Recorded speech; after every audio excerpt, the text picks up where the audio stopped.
सबसे बड़ी बात है, हम ये देखना चाहते हैं कि क्योंकि जैसे ये खुलासा हुआ है उसके बाद हमारे जो साधु संत है, क्या उनके मन में भी अब इन लड्डुओं को लेकर कोई सवाल है? तो अगर मैं आपसे कहूं उमेश पुरी जी कि इस लड्डू को आप खाएं, तो क्या आप खाएंगे या फिर आपके मन में कोई सवाल आएगा? निश्चित तौर पर अब मन में प्रश्न तो खड़ा होगा। इतनी बड़ी घटना घटने के बाद कोई भी प्रसाद देगा तो मन में विचार आएगा कि शुद्ध है या अशुद्ध है। और मुझको लगता है कि यह हिंदू समाज के साथ एक बहुत बड़ा आघात किया गया है जो अक्षम्य है, जिसे क्षमा नहीं किया जा सकता।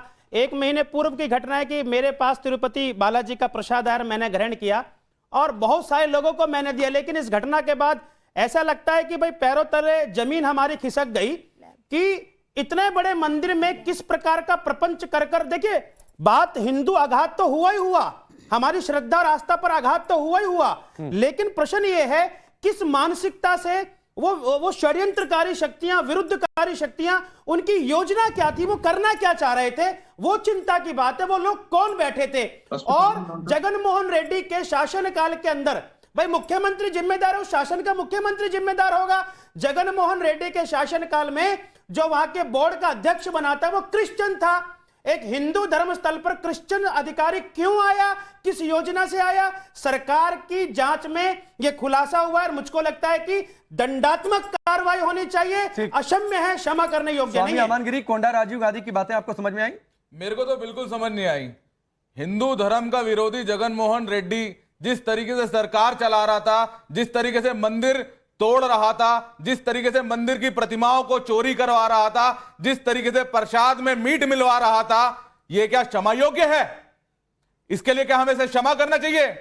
अरे गांधी जी, जो आप बात बोल रहे हो उसके बारे में थोड़ा पढ़ कर आओ कि कौन सी लैब एजेंसी ने आपको यह रिपोर्ट दी है। यह पूरी तरह से आपको क्षमा नहीं मिलेगी। भारत का या विश्व का कण कण का साधु समाज आपको इस बात के लिए श्राप देगा कि जिस तरीके से आप हमारी आस्था के साथ खिलवाड़ कर रहे हो, आप हमारे मंदिरों को तोड़ रहे हो। आप श्री स्वामी हतीराम मठ को तोड़ा, आपने उसमें मठ का महंत बदला, आपने कितने मंदिर तोड़े और तिरुपति बालाजी महाराज के महाप्रसाद में आपने मीट मिलवाया। ये आज हमें क्षमा करने योग्य आपने कृत्य करा है। ठीक, नहीं, कोंडा राजीव गांधी, मैं आप इनका जवाब दीजिए, दोनों लोग का जवाब दीजिए। मैं एक बात कह दूं, वैसे आपके नाम में गांधी है सर, दोनों को भी नहीं, एक मिनट कोंडा जी सुनिए ना, मेरी एक बात सुन लीजिए, उसके बाद आप बोलिएगा। वैसे आपके नाम में गांधी है सर, तो ये तो उसी हिसाब से जवाब दीजिएगा जो यहाँ पर साधु संत बोल रहे हैं। जो पूर्व पुजारी ने कहा कि पहले भी इस तरीके का खुलासा हुआ था, आप लोगों ने हटा दिया था कि भाई जाइए, आप मुख्य पुजारी नहीं रह सकते। आप क्या कर रहे हैं, घपला उजागर कर देंगे क्या? नहीं, एक बात मैं क्या बोला, हमारा गवर्नमेंट और पूर्व गवर्नमेंट के बाद भी ये क्या गलती होने वाला कोई चीज आते तो उनको टीटीडी लैब रिपोर्ट चेक करके। तो सर क्या करें आपके उस लैब का? लैब भी झूठा, मैं क्या करूं आपकी उस लैब का, आपकी उसकी ट्रायल या आपके इंतजामात का? झूठा, इस षड्यंत्र में सारे लोग सम्मिलित हैं। आप एक एक प्रश्न तो दीजिए, तो मैं एक एक ठीक है, चलिए 30 सेकंड बोलने दीजिए। एक बात सुनो जी, स्वामी जी ये कहा कि हम और जगन मोहन रेड्डी हिंदू समाज का व्यतिरेक है, ये चाहता है टीडीपी को, इसलिए डाइवर्शन पॉलिटिक्स करने के लिए ये सब कुछ समाज किया। डाइवर्शन पॉलिटिक्स साजिश है। मैं 2 क्वेश्चन डाल दिया ना, कब सैंपल टेस्ट कर दिया, कब रिपोर्ट आ गया और कभी क्यों बाहर कर दिया? ये अरे कोंडा साहब, इतने खुले स्तर पर इसकी जांच हो गई है, पता लग गया है कि वह फिश ऑयल था, चर्बी थी, उसके बाद भी टीवी में आकर डिफेंड कर, तो शर्म आनी चाहिए यार तुमको। हिंदू आस्था के साथ इतना प्रतिघात करते हो, यहाँ पर डिफेंड कर रहे हो। ये कोई पॉलिटिकल मैटर नहीं है, हिंदू आस्था के साथ प्रतिघात करने का काम किया है। मैं देखिए आपका नाम है कोंडा, मैं बोलना नहीं चाह रहा था। आपने जो काम किया तो गोंडा की गुफाओं के अंदर आप लोगों को दफना देने का काम करना चाहिए, जिस हिसाब से आप लोगों ने काम किया है। अरे हिंदू आस्था के साथ आप लोगों ने घात कर दिया। कोई हिंदू समाज से पूछे कि वो गाय की चर्बी या सूअर की चर्बी खाएगा क्या? हिंदू को इतना सॉफ्ट मानने का काम करते हो क्या आप लोग? हिंदू को मजाक बनाने का काम करते हो क्या आप लोग? हिंदू को आप लोगों ने क्या समझ रखा है? अरे भैया, सारे भारतवर्ष में प्रतिघात होगा।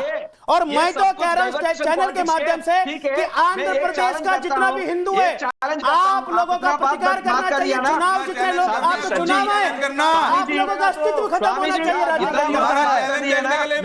आपका अस्तित्व समाप्त होना चाहिए। शर्म आनी चाहिए आप लोगों की। यहाँ धर्म मंदिरों और की सर कमाई जी, खाने मेरे वाले। पास तीन आज तू तीन पाप पॉइंट खा रहा है, है, पाप। थोड़ा सुन लीजिए। और ये पाप खाकर मेरे ना साथ ना 3 तू पॉइंट कभी है, तो आएगा थोड़ा सुन लीजिए। ना कभी तेरा नाम होगा। सारे आप इतना भारतवर्ष बात के कर दिए ना, करोड़ों मेरे साधुओं का साथ 3 श्राप पॉइंट है, लेने का थोड़ा काम सुनो किया जी। है। अरे जो थोड़ा प्रसाद सुनो जी। हमारे घर जी, आता है हम इतना अपने क्रॉस देवताओं को भी क्या उसका भोग बताते लगाते हैं हैं, आपको? अपनी आप माता को politician पिता को भी से हमने और भोग स्वामी लगाया जी, होगा, आप और यहाँ स्वामी टीवी जी में तो बैठकर आप क्या कर रहे हो, politician उसका से फेवर तो करते बात मत हो। करो। शर्म आनी चाहिए कोंडा आप साहब, आपको politician से आप आपकी स्वामी जी पार्टी को हैं। शर्म स्वामी आनी जी चाहिए, तो मेरा बात जगन मोहन सुनो। रेड्डी को शर्म politician आनी से तो चाहिए जो बात आपने मत काम करो। किया है। आप अरे politician शर्म आनी हैं, है, और स्वामी यहाँ जी पे हैं। डिफेंड करते हो यहाँ पर आप लोग। आप पॉलिटिकल पार्टी का रिप्रेजेंटेटिव हैं, स्वामी जी political का है। statement हो गया? Political पार्टी तो representative ये है, political बात करो statement उन्होंने। कैसे हो गया आप भैया? स्वामी जी है तो मेरी हम बात भी साधु सुनो है ना। समाज के लोग मैं हैं, request करता हूँ, हिंदुत्व इतना का प्रचार समर्थन क्या करते हैं, जी? सनातन का प्रचार करने वाले लोग हैं। इस प्रकार की सनातन का बातों को प्रचार और भारत में धर्म स्वीकार रक्षा नहीं करने किया के लिए जाएगा। जगन मोहन और रेड्डी भैया है आसाम आंध्र में। प्रदेश से आप TDP को रक्षा YSR करने के लिए जगन बात करते हैं क्या? मोहन ये रेड्डी है, उसका अस्तित्व समाप्त होना चाहिए। हिंदू को खड़ा होना चाहिए, क्यों? हिंदू को खड़ा होना चाहिए, आपके घर के सामने मेरे प्रदर्शन होना साथ चाहिए, 3 पॉइंट है, घर से आप सुन निकलना बंद लीजिए। होना चाहिए आप मैं लोगों request का, करता हूं, आप क्यों इतना आपका घर से क्रॉस निकलना कर दिया? बंद होना चाहिए। 3 पॉइंट है, शर्म आप करो, सुनो तो आप नहीं तो आप बात करो। शर्म करो, शर्म। ये रन विश्व में सब में ज्यादा आप- शाकाहारी क्या जी? भारत में मेरा पाए बात भी जाते हैं। सुनो। उनको आप मीट इतना खिला रहे हो इतना समय आप भी तुम, वो बात भी करते हैं, प्रसाद क्या के नाम बात पे करते हैं? हमारे भगवान को भोग में मीट मिलाकर दे रहे हो तुम। सत्ता से बाहर हो गए, परमात्मा का दंड आपको मिला। ठीक है, मैं आप इतना बात करते हैं ना। मैं मैं डिमांड करता हूँ इस बंद को सिटिंग रोकता सुप्रीम हूं। कोर्ट जज से। अरे रुकिए ये कोंडा विचार जी, करना कोंडा जी चाहिए। सुनिए ना सर। CBI अरे सर करना प्लीज, चाहिए। मैंने पहले ही कहा था आपके नाम में गांधी है, तो वो उस नाम के हिसाब से कुछ जवाब दीजिएगा। आप इस आक्रोश को शायद नहीं समझ पा रहे हैं, जो साधु संतों का आक्रोश है। आपकी ट्रायल एयर सिक्योरिटी धरी की धरी रह गई, लड्डू में मिल गया, आक्रोश है ना वो, लड्डू में मिल गया, मिलावट हो गई, चढ़ गया, इसमें भक्तों ने खा लिया। ये मेरा बात है। मैं आऊंगा सर, जो ऑडियंस मौजूद है मैं उनके पास भी रुक करता हूं, लेकिन पहले श्वेता के पास कोई जानकारी है, मैं श्वेता का रुक करता हूं। तो शायद समझ ही नहीं पा रहे राजीव कोंडा जी कि आखिर क्या हुआ है। आप इस बात को समझिए कि लड्डू जो है वो सिर्फ लड्डू नहीं है, वो आस्था है हिंदू धर्म की। लड्डू का इतिहास 300 साल पुराना है। इसके बारे में कुछ जानकारियां आप देख लीजिए, शायद आपको पता नहीं है। हर दिन करीब 3.5 लाख लड्डू बनाए जाते हैं तिरुपति में, और याद से नहीं है, बहुत वक्त से है। करीब 10,000 किलो घी का जो इस्तेमाल है वो इसमें किया जाता है, और इसी घी में मिलावट की गई। आपका क्या फायदा आपने इतने टेस्ट करवाए जिसका दावा आप कर रहे हैं? मंदिर के रसोई में पारंपरिक तरीके से इसे तैयार किया जाता है, लेकिन जो घी होता है उसमें जानवरों की चर्बी मिलाने की बात का खुलासा हुआ है। और क्या क्या मिलता है? बेसन, घी, चीनी, काजू, इलायची, किशमिश का इस्तेमाल इस खास तौर पर पारंपरिक लड्डू को बनाने के लिए किया जाता है।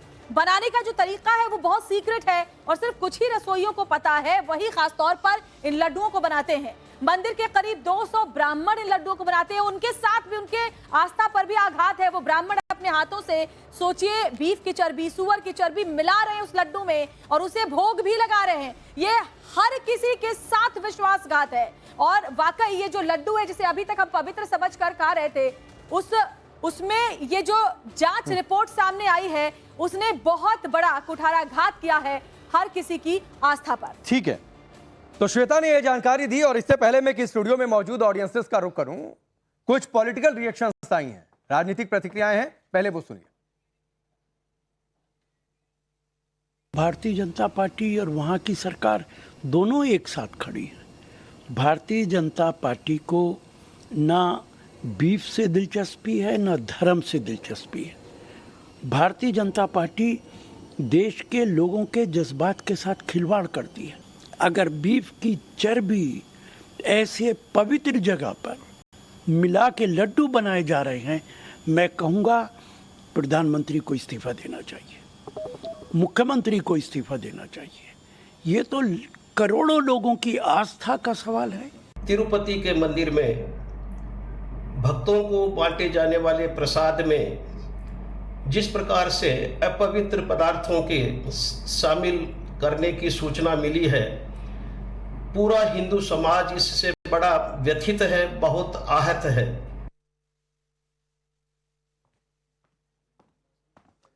तो चलिए, ये पॉलिटिकल रिएक्शंस आपने सुने, और मैं एक बार इस स्टूडियो में मौजूद जो ऑडियंसेस है मैं रुक करता हूं, और मैं इधर से करता हूं। आप लोगों में से कभी कोई तिरुपति गया? कभी कोई गया है? आप गई हैं, तो आपने भी प्रसाद चढ़ाया होगा? मैं 2 साल पहले ही गई थी तिरुपति बालाजी, लेकिन अगर अब जाते भी तो एक मन में तो वो रहेगा ही ना कि वो शुद्ध है कि अशुद्ध है। आप लोगों का रिएक्शन क्या रहा ये खबर आने के बाद? देखिए, मेरे मन में एक सबसे पहले ये चीज़ आई कि इतने सालों से प्रसाद बन रहा है, चढ़ भी रहा है, तो अचानक से ऐसी क्या चीज़ हुई कि वो टेस्ट करने वाली बात आई? ऐसा कुछ तो हुआ होगा ना कि सडनली मन में वो बात आई।